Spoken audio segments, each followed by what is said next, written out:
бале ва фикри ман хона ба ҳаст, вайфай ҳаст, онлайнам ҳаст. Истифода бурда наметавонанд, лекин ба кӯмаки ман метавонанд пурра ба таҳсили онлайнӣ истифода баранд. Еще нужна предварительная подготовительная работа, а потом все-таки у нас интернет не на достаточном развитом уровне, чтобы вот вести вот такие онлайн-обучения на удаленном.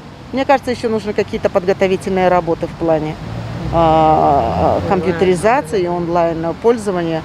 И молодежь у нас тоже не вся делится на грамотную, и основная масса не имеет интернета, поэтому пользоваться тоже не могут. На уровне игр играют, а все остальное нет. Агар мисол таҳсили онлайнӣ шавад, зули ман намераса, барое ки 5 та набира мактабда мехона, зулм намераса. Барой интернет. Барой интернет. Ну нет, это нужно специальное образование, по-моему, иметь для того, чтобы переходить на онлайн-образование. У нас есть, естественно, технология уже готова, в принципе, не готова. Ну, конечно, я, например, за то, чтобы на живое образование. Не, тайор нестам. Барой ки? Одат кадаги нестам, ягон бори хелик заштаги нестам. Конечно, это все хорошо онлайн, это уже, как говорится, ускорение к 21 веку.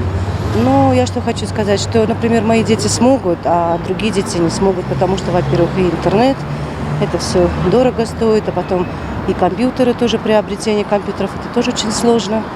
Поэтому, конечно, хотелось бы, чтобы наши дети уже как-то вперед шли, устремлялись, да, чтобы развивались, но на это нужно время. Фарзандон ба таҳсили онлайнӣ омода ҳастанд.